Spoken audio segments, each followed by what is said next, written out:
দেখেন এই যে ভূমিকম্প হলো, ভূমিকম্প হওয়ার পরে এখন আপনি ভাবতেছেন আমার ঘর তো ধসে পড়ে নাই, আমি তো টিকে আছি, তাই না? পড়তে পারে না। আমরা আমাদের ওই সমস্ত ভাইরাল বক্তাদের মতো বলতে চাই না যে হবেই হবে, এত মাত্রায় হবে, অমুক দিন হবে, বলতে চাই না। কারণ কি জানেন, অনেক সময় মন্তব্যের কারণে আল্লাহ ফয়সালা করে দেয়। রাসূলুল্লাহ সাল্লাল্লাহু আলাইহি ওয়াসাল্লামের যুগে রাসূল কি বলতো যে আমি যতটা দিই ততটা নাও, তোমরা আগ বাড়ায় বেশি কিছু বলতে যেও না, কারণ আল্লাহ যদি আয়াত নাযিল করে দেয় তোমরা কিন্তু পারবে না। বনী ইসরাঈলদের ঘটনা, বনী ইসরাঈলদের নবীদের সম্পর্কে কালু ইয কালু লাহুম লিনাবিয়িহিম ইবআস লানা মালিকান নুকাতিল ফি সাবিলিল্লাহ ক্বালা হাল আসাইতুম ইন কুতিবা আলাইকুমুল কিতাব। আল্লাহ কুতিবা আলাইকুমুল কিতাব বলছেন আমাদের জন্য একটা মালিক, রাষ্ট্রনায়ক কায়েম করে দেন, আমরা আল্লাহর পথে জিহাদ করব। তখন নবী যেহেতু আগেই তাদেরকে জিহাদের প্রস্তাব দেয় নাই, তার জনগণ বলতেছে একটা মালিক নির্ধারণ করেন, আমরা তার পেছনে জিহাদ করব। তখন তাদের নবী বলছে ক্বালা হাল আসাইতুম ইন কুতিবা আলাইকুমুল কিতাব, আল্লাহ যদি এখন তোমাদের উপরে জিহাদ ফরজ করে দেয়, তোমরা কি এটাকে মুখ ফিরাই নেবে না? তোমরা কি ধৈর্য ধারণ করে থাকতে পারবা? বাস্তবিকে দেখা গেল আল্লাহ যখন কিতাল ফরজ করে দিলেন, তাও আল্লাহ অধিকাংশ মানুষই মুখ ফিরিয়ে নিল, ইল্লা কালিলাম মিনহুম। আল্লাহ বলছেন তাদের অল্প কিছু মাঠে শুধু স্থির হয়ে দাঁড়িয়েছিল, আর অধিকাংশরা মুখ ফিরিয়ে নিল। তো আমরা পাপী, এটা সত্য, আল্লাহ যে ফয়সালা করে রেখেছে সেটাও হবে, কিন্তু আমরা আপনাদেরকে শাসানোর সময় অনেক সময় বলে ফেলি যে দেখেন যে বড় ভয় পারেন, ভূমিকম্প হইতে পারে, আল্লাহ না করে কাদের উপর ভূমিকম্প চাপিয়ে দিক। এই ভাষাগুলা বলাটা ঠিক না। কারণ আমরা যদি বলি, আমরা যদি মুস্তাজাবুদ দাওয়া হই, কোন সময় কার দোয়া কখন কবুল হয়ে যায়। আমি ব্যক্তি পাপী হইতে পারি, ছোট হইতে পারি, কিন্তু যে জায়গাটাতে দাঁড়িয়ে আছি এই জায়গাটার মান বোঝেন? কে দাঁড়াইতো এখানে? যদি আল্লাহ না করুক, যদি এখানে দাঁড়িয়ে আমি কোনো একটা শব্দ বলে ফেলি আর আল্লাহ যদি কবুল করে নেয়, এটা পুরো আমার জাতির জন্য হয়ে যাবে না? তো এটা একটা আমানত আছে। তো এই জন্য আমরা ওই ভাষাগুলো বলবো না। সব সময় চাইবো আল্লাহ আমাদের জাতি পাপী, যেমন নবীরা বলতো আল্লাহ আমার জাতি পাপী, কিন্তু আল্লাহ তুমি যদি মাফ করে দাও আল্লাহ, তা তোমাকে কে ঠেকায়, তোমাকে কে বাধা দেবে আল্লাহ, এই ভাষাগুলো বলতো। কিন্তু আমরা আমাদের জাতিদেরকে বিপদে ঠেলে দিই না। তবে আমাদেরকে ভয় করা উচিত, কারণ আমরা ওই ছোট ছোট বিপদ আপদ দেখলে আল্লাহ মুমিনদের গুণ বলেছেন, যাতে করে লাল্লাহুম ইয়ারজিউন, তারা যেন আল্লাহর কাছে ফিরে আসে। মুমিন এটা ভাববে না যে এই সামান্য ভূমিকম্পে তো এটা ওই যে টিকটকারদের খোরাক হয়ে গেছে, এটা মুমিনদের গুণ না, বরং আপনাকে তো সাথে সাথে তওবা করে নেওয়া উচিত ছিল। রাসূলুল্লাহ সাল্লাল্লাহু আলাইহি ওয়াসাল্লামের একটা হাদিস, ইনশাআল্লাহ খুব শীঘ্রই সেই হাদিস নিয়ে আমরা আলোচনা করব। রাসূলুল্লাহ সাল্লাল্লাহু আলাইহি সাল্লাম খাত্তা মুরাব্বান, একটা মুরব্বা মানে একটা 4 কোণ বিশিষ্ট একটা বক্স আঁকলেন। ওয়া খাত্তা খুতুতান সিগারান ওয়া খাত্তা তাওয়িলান, একটা লম্বা টান দিলেন, মানে বক্সের বাইরে বের করে দিলেন একটা দাগ, এভাবে লম্বাভাবে বের করে দিলেন। আর ওয়া খাত্তা খুতুতান সিগারান, আর এই লম্বা দাগটার মধ্যে কয়েকটা ছোট বড় দাগ দিলেন। দাগ দিয়ে বললেন এই যে বক্সটা, এটা হচ্ছে মানুষের জীবন আয়ুকাল, আর যেটা বের হয়ে গেছে এটা তার আশা আকাঙ্ক্ষা, যে আমি তওবা করব, আমি উমরা করব, আমি হজ করব, আমি ইসলামের এই খেদমত করে দিব, আমি সৎ হয়ে যাব, আমি সমস্ত হারাম কাজ ছেড়ে দেব। এই যে আশা আকাঙ্ক্ষাগুলো আছে, এটা কোথায়?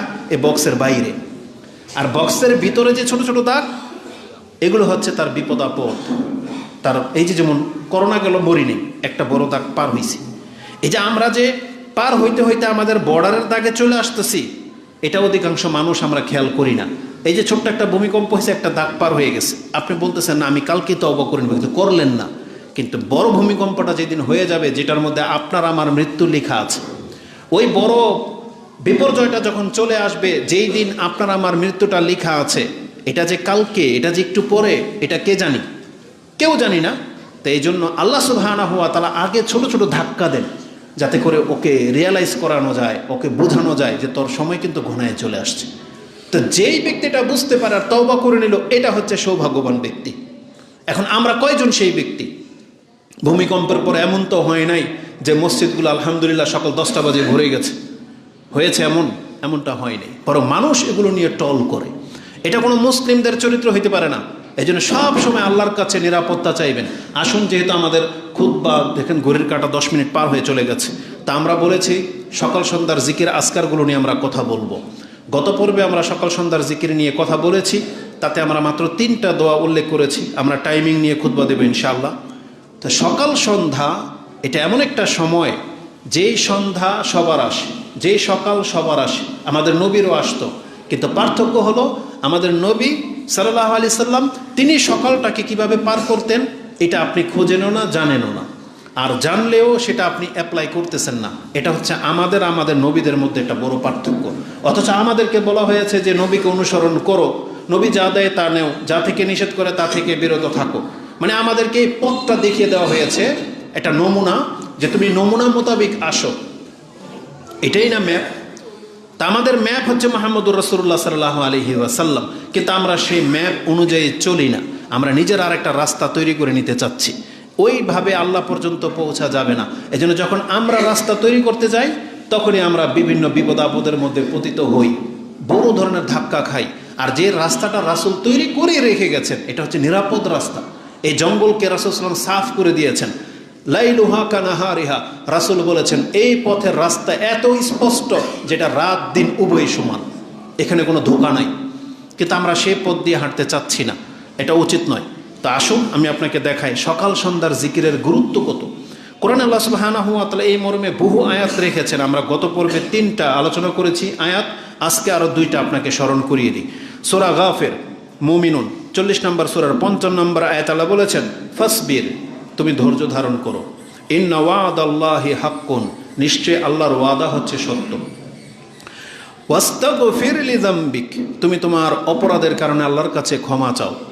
এটা রাসূলকে বলতেছেন, উদ্দেশ্য হচ্ছে আমরা রাসূলকে বলা মানি আমাদেরকে আল্লাহ সুবহানাহু ওয়া তাআলা শিক্ষা দিচ্ছেন যে তুমি তোমার অপরাধের জন্য, ত্রুটির জন্য আল্লাহর কাছে ক্ষমা চাও। ওয়াসাব্বিহ বিহামদি রাব্বিকা বিল আশিয়্যি ওয়াল ইবকার, আর তুমি তোমার রবের পবিত্রতা প্রশংসা করো কখন? সকাল এবং সন্ধ্যায়। এই আয়াতটা 55 নম্বরে রয়েছে সূরা গাফির। আরেকটা আয়াত আল্লাহ সুবহানাহু ওয়া তাআলা বলতেছেন সকাল সন্ধ্যার বিষয়ে। দাউদ আলাইহিস সালাম তিনিও সকাল সন্ধ্যায় আল্লাহর জিকির করত। আল্লাহ বলতেছেন আমি দাউদের সাথে যত জড় বস্তুগুলো আছে, পাহাড়, পাখি, দাউদের সাথে লাগিয়ে দিলাম।